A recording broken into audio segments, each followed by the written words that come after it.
Šis patiešām ir jauns laikmets Latvijas mobilitātes sistēmā. Mēs nostiprināsim dzelzceļu kā sabiedrisko pārvadājumu mugurkaulu, mēs attīstīsim mūsu stacijas, mēs padarīsim stacijas pieejamas, piekļūstamas, mēs kombinēsim vilcienus ar citiem pārvadājumu veidiem, tā, lai mūsu cilvēki varētu pēc iespējas ērtāk, videi draudzīgākā veidā, komfortabli, silti nokļūt visā Latvijas teritorijā.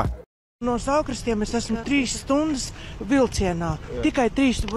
Ko jums teica konduktors? Neko, konduktors kaut kur, pie Saukrastiem man šeit, kad ir nobeidzies vilciens, tur viens ir aizkavējies, un ka mēs tagad, cik ilgi sēdēt, cik ilgi būt, vai kāpt ārā, vai meklēt kādu citu transportu, nevienā vietā neteiks.